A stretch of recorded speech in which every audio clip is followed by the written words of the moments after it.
في ليلة من الليالي لست أدري ما تراني ظلمة تهورني يا رب.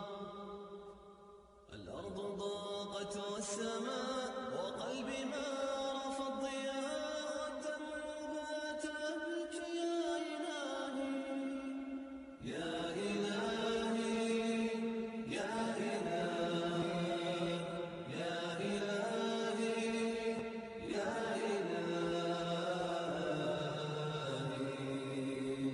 Incest was practiced by ancient Egyptian royalty.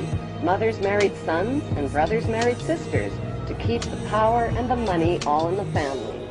Like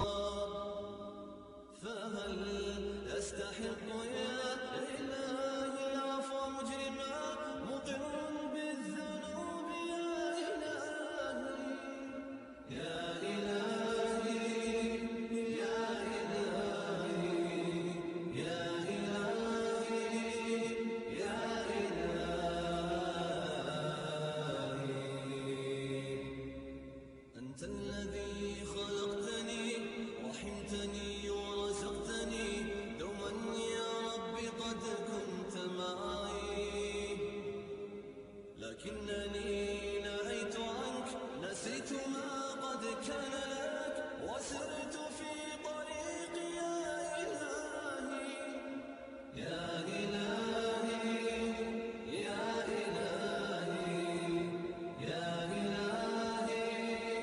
يا إلهي.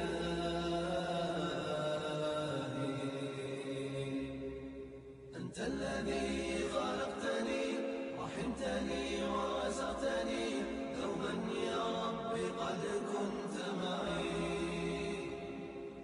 لكنني نهيت عنك نسيت ما قد كان لك وسرت في طريقي يا إلهي يا إلهي يا إلهي يا إلهي يا إلهي.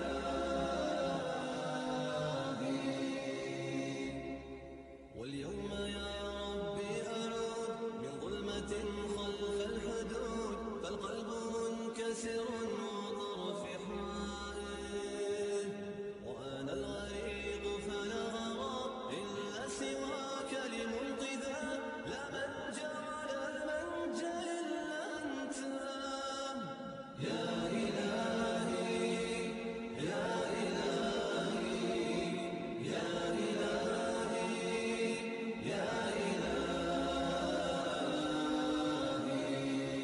Many of the United States presidents have blood relations with each other. The Bush lineage has blood ties to a great number of former presidents. George Washington, Millard Fillmore, Franklin Pierce, Abraham Lincoln, Ulysses Grant, Rutherford Hayes, James Garfield, Grover Cleveland, Teddy Roosevelt, William Taft, Calvin Coolidge, Herbert Hoover, Franklin Roosevelt, Richard Nixon, and Gerald Ford. Michael Tessarion points out in his work that Bush is closely related to every European monarch on and off the throne, and has kinship with every member of Britain's royal family. Bush's family tree can be documented as far back as the early 15th century. He has a direct descent from Henry III and from Henry VIII's sister Mary Tudor. He is also descended from Charles II of England. And we also find that George W. Bush is a direct descendant of Godfrey de Bouillon.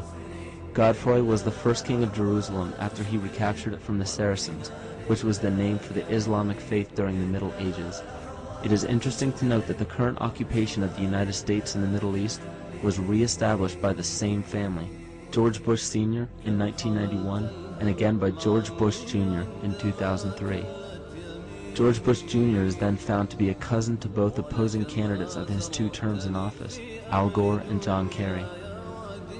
Democratic President Barack Obama also has blood ties with George W. Bush, as well as Gerald Ford, Lyndon Johnson, Harry Truman, James Madison, and the British Prime Minister Sir Winston Churchill. On the opposing side of the 2008 presidential ballot, John McCain is descended from Robert the Bruce, King William I of Scotland, and also Godfrey de Bouillon. Vice President Dick Cheney, the man who's only a heartbeat away from the presidency, is actually a blood relation. He's President Bush's 9th cousin once removed. Cheney's cousin Barack Obama is also Bush's 11th cousin and the 9th cousin of Brad Pitt. But we're only just getting started. President Lincoln was President Bush's 7th cousin 5 times removed, and Bush shared more than just a ballot with John Kerry. That's right, they're 9th cousins twice removed. There's also royalty in the Bush bloodline. Princess Diana was Bush's 11th cousin twice removed. Trace the family tree far enough, and you get Madonna, Celine Dion, and Tom Hanks.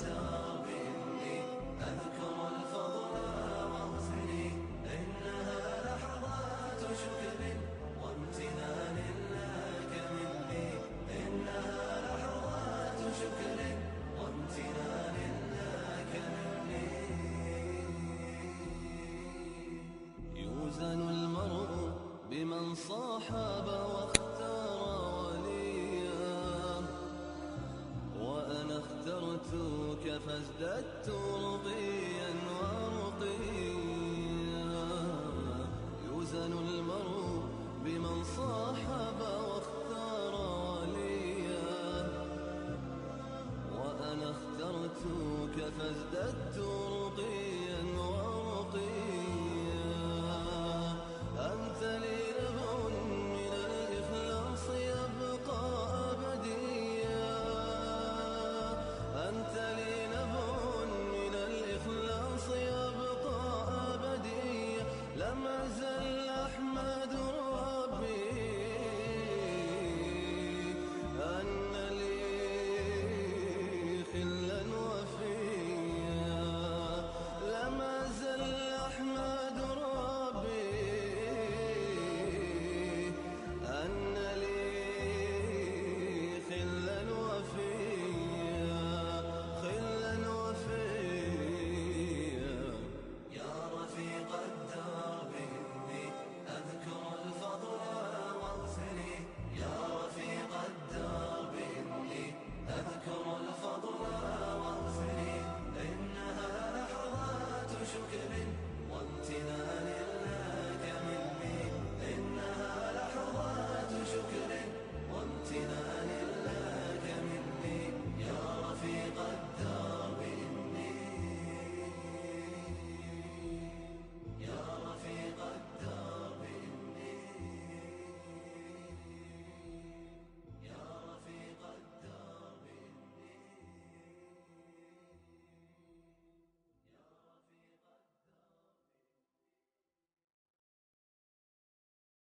عائدون عائدون عائدون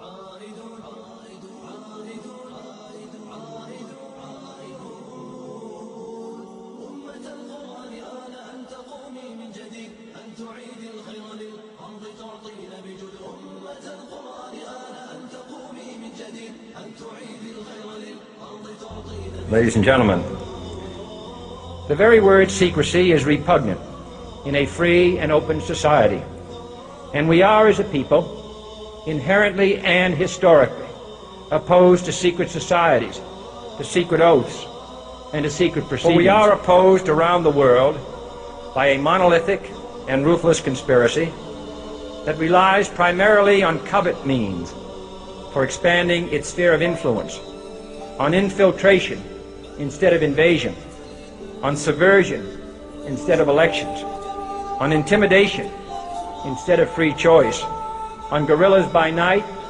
instead of armies by day.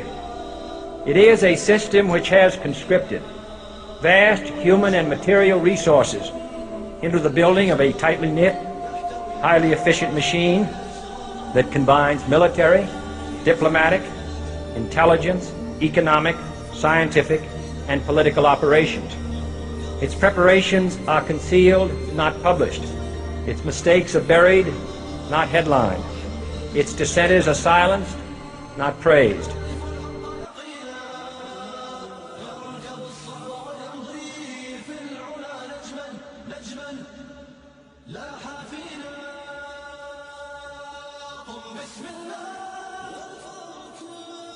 كم بالله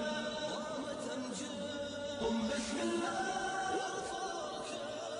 كم بالله قامت أمجاد عائدون عائدون عائدون عائدون عائدون عائدون عائدون أمة القرآن آن أن تقومي من جديد أن تعيد الخير للأرض تعطين بجد أمة القرآن آن أن تقومي من جديد أن تعيد الخير للأرض تعطين بجد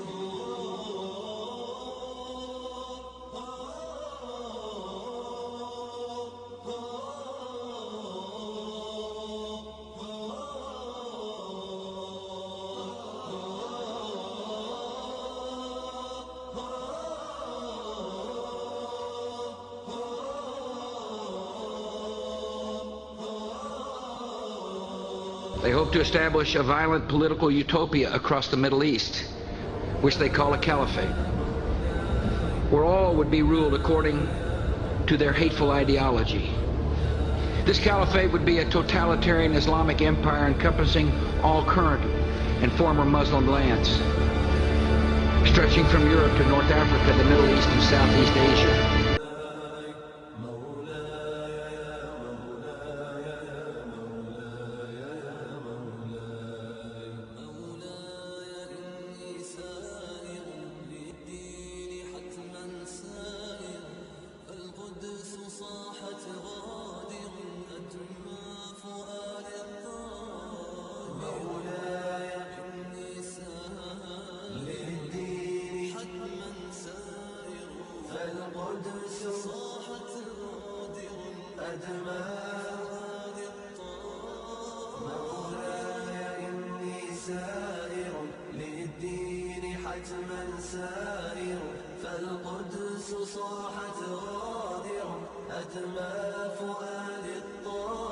Those who threaten Israel threaten us. Those who threaten Israel threaten us. Those who threaten Israel threaten us.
Let us be heard from red tar to black sky.